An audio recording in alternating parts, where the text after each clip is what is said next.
ನಮಸ್ಕಾರ ಸ್ನೇಹಿತರೆ, coffee time ಕನ್ನಡದ ಮತ್ತೊಂದು ಸಂಚಿಕೆಗೆ ನಿಮ್ಮೆಲ್ಲರಿಗೂ ಸ್ವಾಗತ. ಹೇಗಿದ್ದೀರಾ ನೀವೆಲ್ಲರೂ? ಇಂಡಿಯಾದಿಂದ ಡೈರೆಕ್ಟಾಗಿ ಮತ್ತೆ ಅಮೆರಿಕದ ಟೆಕ್ಸಸ್ಗೆ ಬಂದೇ ಬಿಟ್ವಿ. ಆದರೆ ಇದೇನಿದು ಟೈಟಲ್ ಮಹಾತ್ಮ ಗಾಂಧಿ ಮೆಮೋರಿಯಲ್ ಇದೆ ಅಲ್ವಾ ಅಂತ ಕನ್ಫ್ಯೂಸ್ ಆದ್ರಾ?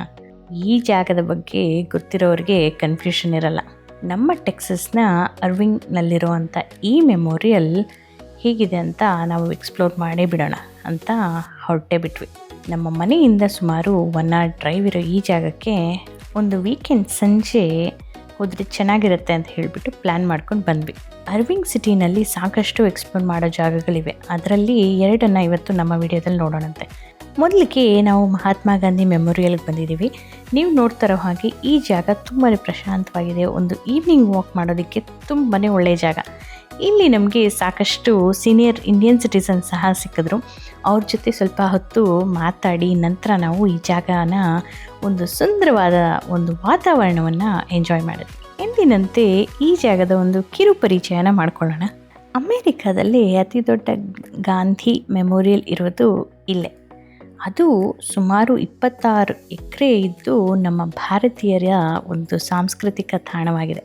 ಥಾಮಸ್ ಜೆಫರ್ಸನ್ ಪಾರ್ಕ್ನಲ್ಲಿರುವಂಥ ಈ ಮೆಮೋರಿಯಲ್ನಲ್ಲಿ ಗಾಂಧೀಜಿಯವರ ಸ್ಟ್ಯಾಚ್ಯೂ ನೋಡ್ಬೋದು. ಭಾರತೀಯ ಶಿಲ್ಪಿಯಾದಂಥ ಬುರ್ರಾ ಸಾಯಿ ವರಪ್ರಸಾದ್ ಅವರಿಂದ ಈ ಒಂದು ಬ್ರಾನ್ಸ್ ಗಾಂಧಿ ಸ್ಟ್ಯಾಚ್ಯೂವನ್ನು ಕೆತ್ತಲಾಗಿದೆ. 24 ಗಂಟೆನೂ ತೆಗೆದಿರುವಂಥ ಈ ಪಾರ್ಕ್ನಲ್ಲಿ walking trails, play ground, pond, basketball court ಸಹ ಇದೆ. ಪಾಂಡ್ನಲ್ಲಿ ಹಲವಾರು ಡಕ್ಸ್ ಮತ್ತು ಟರ್ಟಲ್ ಸಹ ನಮಗೆ ಕಾಣಿಸ್ತು. ನೋಡ್ತಾ ಇದ್ದೀರಲ್ಲ, ಮೆಮೋರಿಯಲಲ್ಲಿ ಸಾಕಷ್ಟು ಜನ ಇರೋದನ್ನು. ಸ್ಪೆಷಲ್ ಇವೆಂಟ್ಸ್ ಏನೂ ಇಲ್ಲದೇ ಇದ್ರೂ ಇದೇ ರೀತಿ ಎಲ್ಲರೂ ಬಂದು ಸೇರ್ತಾರೆ ಅಂತ ಹೇಳಿ ನಂತರ ನಮಗೆ ಗೊತ್ತಾಯಿತು. ಇಲ್ಲಿ ಸುತ್ತಮುತ್ತಲೂ ಸಾಕಷ್ಟು ಅಪಾರ್ಟ್ಮೆಂಟ್ಗಳಿವೆ. ಆ ಅಪಾರ್ಟ್ಮೆಂಟ್ಗಳಲ್ಲಿ ನಮ್ಮ ಇಂಡಿಯನ್ಸ್ ತುಂಬ ಜನ ಇರೋ ಕಾರಣ ಅವರೆಲ್ಲರೂ ಇಲ್ಲಿ ಬಂದು ಸ್ವಲ್ಪ ಹೊತ್ತು ಕೂತ್ಕೊಂಡು ಮಾತುಕತೆ ಮಾಡ್ತಾರಂತೆ. ಒಂಥರ ಹರಟೆ ಹೊಡೆಯೋ ತಾಣನೂ ಆಗಿದೆ. ಅದರಲ್ಲೂ ಊರಿಂದ ಮನೆ ಹಿರೀಕರು ಯಾರಾದರೂ ಬಂದರೆ ಈ ಜಾಗದಲ್ಲಿ ಸೇರಿಕೊಂಡು ಎಲ್ಲ ಈ ರೀತಿ ಈ ಒಂದು ಸುಂದರವಾದಂಥ ಒಂದು ವಾತಾವರಣನ ಎಂಜಾಯ್ ಮಾಡ್ತಾ ಅವರವರು ಸ್ವಲ್ಪ ಟೈಮ್ ಪಾಸ್ ಮಾಡ್ತಾರಂತೆ.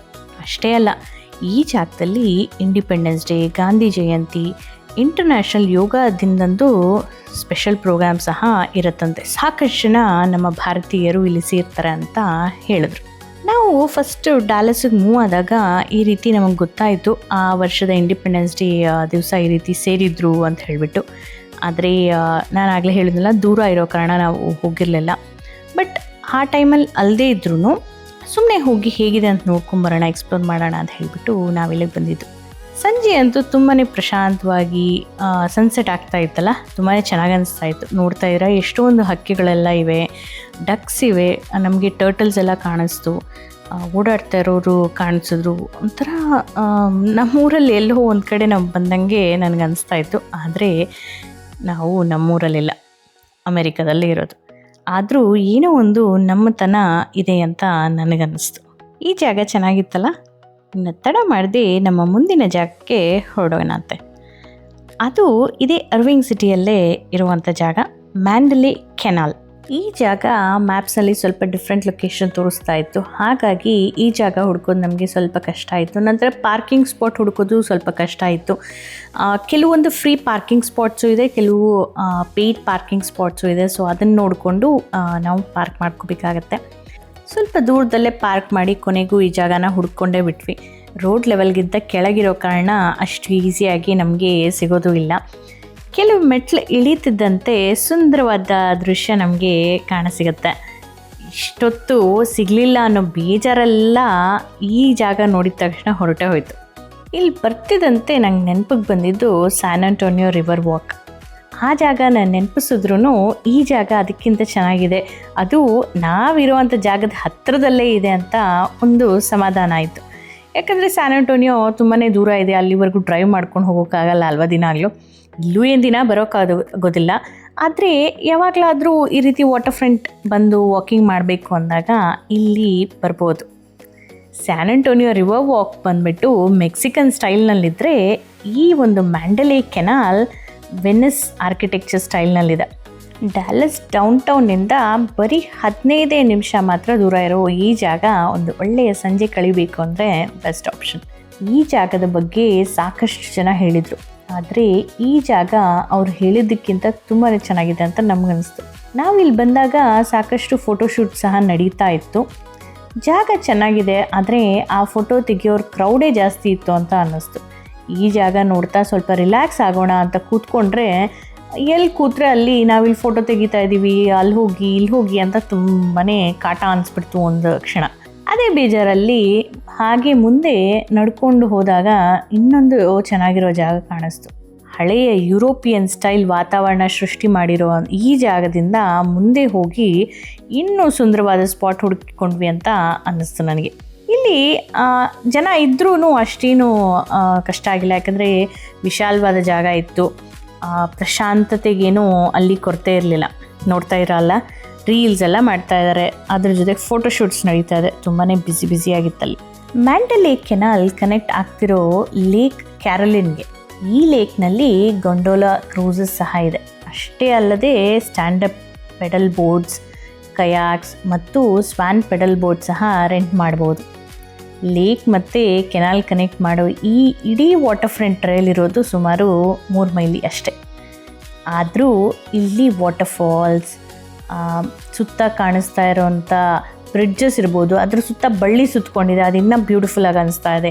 ಕಾಬಲ್ ಸ್ಟೋನ್ ಪಾತ್ಸ್ ಎಲ್ಲ ಒಂದು ಒಳ್ಳೆಯ ರೊಮ್ಯಾಂಟಿಕ್ ಈವ್ನಿಂಗನ್ನು ಸೃಷ್ಟಿ ಮಾಡ್ತಾ ಇತ್ತು. ಫೋನ್ನಲ್ಲಿ ಫೋಟೋಸ್ ತೊಗೋಬೇಕು ಅಂದರೆ ಅದು ಫ್ರೀ ಇದೆ, ಆದರೆ ಪ್ರೊಫೆಷ್ನಲ್ ಫೋಟೋ ಶೂಟ್ಸ್ ಏನಾದರೂ ಮಾಡಬೇಕು ಅಂದರೆ $50 ಕೊಟ್ಟು ಇಲ್ಲಿ ಪರ್ಮಿಟ್ ತೊಗೋಬೇಕಾಗತ್ತೆ. ಲೇಕ್ ಕ್ಯಾರೋಲಿನ್ ಸುತ್ತಲೂ ಹಲವಾರು ರೆಸ್ಟೋರೆಂಟ್ಸ್ ಇದೆ. ಒಳ್ಳೆಯ ವ್ಯೂ ಒಂದಿಗೆ ರುಚಿಕರವಾದ ಭೋಜನ ಸಹ ಇಲ್ಲಿ ಮಾಡ್ಬೋದು. ವಿಡಿಯೋದಲ್ಲಿ ಕಾಣಿಸ್ತಾ ಇರೋ ಹಾಗೆ ಈ ಲೇಕ್ ಸುತ್ತಲೂ ಅಪಾರ್ಟ್ಮೆಂಟ್ ಸಹ ನೋಡೋಕ್ಕೆ ನಮ್ಗೆ ಸಿಗ್ತಾ ಇದೆ.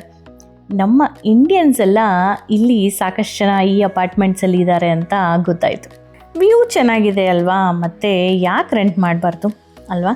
ಈ ಲೇಕ್ನಲ್ಲಿ ಡ್ರ್ಯಾಗನ್ ಬೋಟ್ ಫೆಸ್ಟಿವಲ್ ಮತ್ತು ಲಾಸ್ ಕೊಲಿನಾಸ್ ಲೈಟ್ ಕ್ಲಬ್ ನಂತ ಹಲವಾರು ಆ್ಯನ್ಯುವಲ್ ಫೆಸ್ಟಿವಲ್ ಸಹ ನಡೆಯುತ್ತಂತೆ. ನಾವು ಯಾವತ್ತೂ ಅಟೆಂಡ್ ಮಾಡಿಲ್ಲ. ಇಲ್ಲಿಂದ ಯಾವಾಗಲಾದರೂ ಫೈರ್ ವರ್ಕ್ಸ್ ಇದ್ದರೆ ಚೆನ್ನಾಗಿರುತ್ತೆ ಅಂತ ಕೇಳ್ಬಿಟ್ಟಿದ್ದೀನಿ. ಆ ಚಾನ್ಸು ಇನ್ನೂ ಬಂದಿಲ್ಲ. ನೋಡೋಣ, ಮುಂದೆ ಯಾವತ್ತಾದರೂ ನಾವು ಬಂದರೆ ಅದನ್ನು ನಾನು ಕವರ್ ಮಾಡಿ ನಾನು ನಿಮ್ಮ ಜೊತೆ ಹಂಚ್ಕೊಳ್ತೀನಿ. ಒಟ್ಟಿನಲ್ಲಿ ಅರ್ವಿಂಗ್ನಲ್ಲಿ ನಾವು ವಿಸಿಟ್ ಮಾಡಿದಂಥ 2 ಜಾಗಗಳು ತುಂಬಾ ಚೆನ್ನಾಗಿತ್ತು. ನಿಮ್ಗೆ ಹೇಗೆ ಅನ್ನಿಸ್ತು? ಯಾವ ಜಾಗ ತುಂಬ ಇಷ್ಟ ಆಯಿತು ಅಂತ ತಿಳಿಸೋದನ್ನು ಮರಿಬೇಡಿ. ನಮಗಂತೂ ಈ ಜಾಗ ತುಂಬಾ ಇಷ್ಟ ಆಯಿತು. ಹಾಗೆ ಕೆನಡಾದ ವಾಟರ್ ಫ್ರಂಟನ್ನು ನೆನಪು ತರ್ತಾ ಇತ್ತು.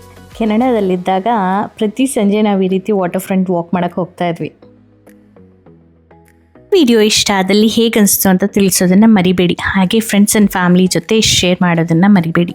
ಕಮೆಂಟ್ ಮಾಡಿದ್ರೆ ಮತ್ತು ವಿಡಿಯೋನ ಸೇವ್ ಮಾಡಿಕೊಂಡಾಗ ಸಾಕಷ್ಟು ರೀಚ್ ಸಿಗುತ್ತೆ. ನಾನು ಈ ವಿಡಿಯೋನ ನಿಮ್ಮ ಮುಂದೆ ತೊಗೊಂಬರೋದಕ್ಕೆ ಪಡುವಂಥ ಶ್ರಮಕ್ಕೆ ಒಂದು ಪ್ರತಿಫಲ ಸಿಕ್ಕಂಗಾಗತ್ತೆ. ಸಬ್ಸ್ಕ್ರೈಬ್ ಮಾಡ್ಕೊಂಡಿರೋ ಎಲ್ಲರಿಗೂ ತುಂಬಾ ಧನ್ಯವಾದಗಳು. ಇನ್ನೂ ಮಾಡ್ಕೊಂಡಿಲ್ಲ ಅಂದರೆ ಈಗಲೇ ಮಾಡ್ಕೊಳ್ಳಿ. ಚಾನಲ್ ಸಬ್ಸ್ಕ್ರಿಪ್ಷನ್ ಫ್ರೀ ಇದೆ. ಸರಿ, ಮತ್ತೆ ಮುಂದಿನ ಸಂಚಿಕೆಯಲ್ಲಿ ಮತ್ತೊಂದು ಇಂಟ್ರೆಸ್ಟಿಂಗ್ ವಿಡಿಯೋದೊಂದಿಗೆ ಮತ್ತೆ ಭೇಟಿ ಆಗ್ತೀನಿ. ಅಲ್ಲಿವರೆಗೂ ಗೊತ್ತಲ್ಲ, ಖುಷಿಯಾಗಿರಿ, ಖುಷಿನ ಹಂಚ್ತಾ ಇರಿ. ಬಾಯ್.